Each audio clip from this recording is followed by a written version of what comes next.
It was a summer of discontent at Princes Park when Carlton President George Harris and Premiership coach Alex Jesaulenko departed after bitter infighting. But in came popular ruckman Peter Jones as coach, and the Blues started the 1980 season defending their 1979 title in deep enemy territory. Almost 30,000 fans squeezed into Victoria Park, and they saw the Blues do it again, this time with Wayne Johnston kicking 7 goals. Johnston and Carlton simply dominated.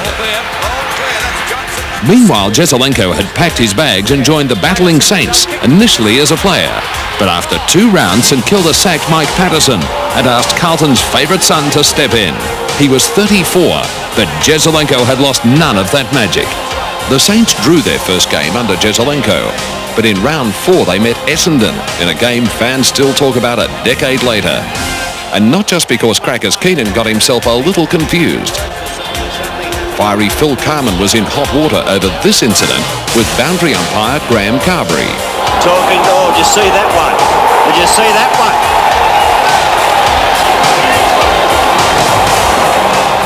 The net result was a 20-week suspension for the Bombers star, the biggest sentence handed out in the 1980s. The VFL's decision to resurrect the night series during the 1970s had been a winner, and it proved an exciting alternative to the day competition. But of all the night games, who will forget the 1980 Grand Final and North Melbourne's controversial goal after the siren? North's Kerry Good accepted a pass from Malcolm Blight, and the poor old Magpies were jinxed again. Good kicks this goal, they've won the match. Oh, what a climax to this 1980 Escort Cup Grand Final. Good's already kicked 3 goals. He's only about 25 to 30 metres out, dead in front. He kicks this, they've won the game. He's put it through and North Melbourne have premiers. North Melbourne have won the match. What a game! I don't think I've ever seen anything like it in my life. Veteran Francis Burke came off second best in this collision. But they breathed them tough in Tigerland, and Burke went to the forward line with blood streaming from a deep cut. He helped Richmond to victory with inspiring play like this. Well, isn't he a marvel, this guy? God, I don't know who's going to see the goals. Look at the blood just oozing out of his forehead. He is a marvel, this guy, and if he kicks this goal, he'd be an inspiration to the team. Peter Jones and Tony Jewell could not agree on the scores, or something, on qualifying final day. Came to blows. Well, that's unusual when the 2 respective coaches get into loggerheads. Jeff Ferring was not the biggest name in football, but he produced the biggest and straightest kick of the decade in round 3 against Collingwood. Kick from Ferring to full forward. Goal! What a goal!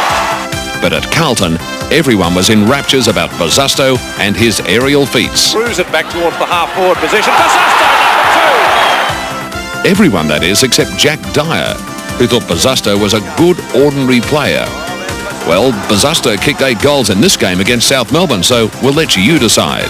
Sensational, not bad for a very ordinary player. I hope Jack Dyer watched it. Collingwood went to the top of the ladder in round 10, thanks to a young magician by the name of Peter Dacos.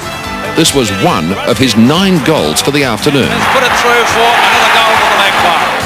Poor old North could not take a trick. Just ask Malcolm Blight, who lost his bearings a week later at the MCG. I think he might have put that through for a point. He's run the wrong way. It's unbelievable. He thought that was the goals. He really still thinks it now. Look, it is unbelievable because I was dumbfounded myself. The Bombers lost 5 of their first 6 games. But when they met Carlton at Princes Park in round 20, they were aiming for their 14th straight win. The Blues and Jim Buckley were in great touch, but when Carlton skipper Mike Fitzpatrick tried to slow things down, they paid the penalty. Under a crowd, and he's probably been the best man on the ground. He's taking it off, he's been wasting time.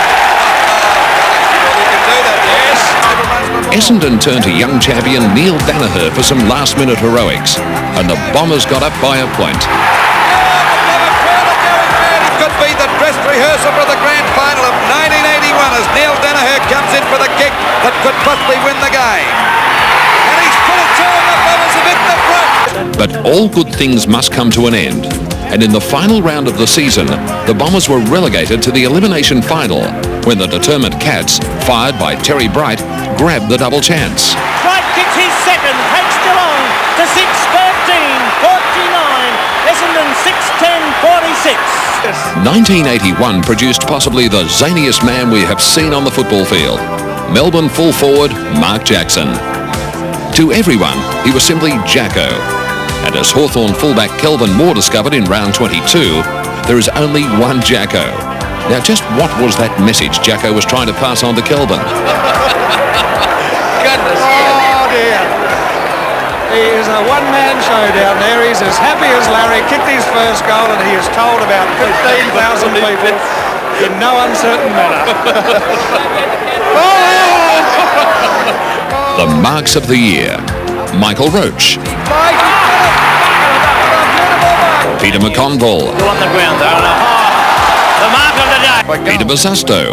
Kick Bosustow flies. Oh, how was that?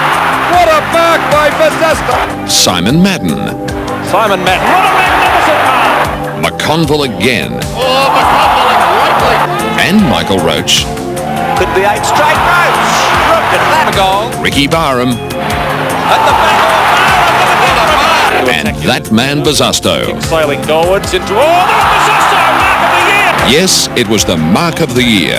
But Bosustow took the double with this piece of play for goal of the year. Has a snapshot at goal and has put it through. What an amazing goal. With Carlton through to the grand final, it was down to Collingwood and Geelong on preliminary final day. But the Magpies and Rene Kink were determined to put Geelong down for the count. Hit him with the shot. Somehow, the Cats had left Gary Sidebottom behind in Geelong. But they couldn't catch anything that day, the bus or Peter Dacos. And the Magpies were into their third successive grand final. Collingwood hit the lead. 4 goals to Dacos. By now, the Jacko show was gathering momentum and becoming more outrageous by the week. At Windy Hill, this tangle with Essendon's Ronnie Andrews earned Jacko a 2-week suspension and set up a return bout in the boxing ring. When Fitzroy rover Gary Wilson collected Richmond strongman Jim Jess, he proved the old adage, the bigger they are, the harder they fall. By Conlon. Oh, Both sides dished it out. Brad Gotch collected Wayne Shand, and Mick Conlon seemed to lose his way, trying to get past Richmond's Mick Malthouse.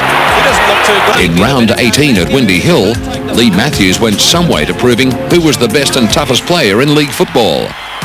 While Alan Jeans urged his charges on, Matthews took out his frustration on the behind post with stunning results. He's hit it and broke the point post. Oh, talk about a he-man. How was that? He split it right down in half. A fantastic effort by Leigh Matthews. But there were few objects that got in Matthews' way that year, as Melbourne's Peter Giles could testify after this incident in round 21. It appeared there were 1 or 2 Melbourne players intent on evening the score, but this was well before trial by video had started. See for yourself. Little bit of fireworks here at the MCG. There weren't many players who stood in Mick Conlon's path when he was charging his way to goal. This magnificent show of strength and skill earned the Fitzroy Ford Goal of the Year. And he's just about made the distance. That's a goal. What a brilliant... So Blight is going for his 100th goal. It was a day for the old and the new at the MCG in the first semi-final. Malcolm Blight was on 99 goals when he lined up on the quarter-time siren, aiming to become only the second North Melbourne player behind Doug Wade to register 3 figures. Hard as they thought. Blight going for his 100. He's kicked it after the siren at quarter time. His shot sailed through, as did 5 from a hawk in the number 47 Guernsey making his VFL debut, Dermot Brereton. Goes forward and he's put it through. Another goal kicked by Dermot Brereton, his 5th goal, and he certainly made his mark this afternoon. At Moorabbin, St Kilda and Essendon fans saw the promise of things to come in the shape of their respective full forwards. Paul Salmon stood out like a beacon in front of goal for Essendon, and 18-year-old Tony Lockett was on his way to stardom for St Kilda with strong play like this. Teammate, yes! Another great mark. Oh, Tony Lockett. It was almost the final chapter in the controversial career of St Kilda's Robert Muir against Carlton at Princes Park in round 6. This clash with former St Val Perovic earned Muir a 12-week suspension. But the immediate sequel saw umpire Kevin Smith struggling to come to grips with the fiery wingman. Muir apparently thought he was hard done by and took out his frustrations in no uncertain manner.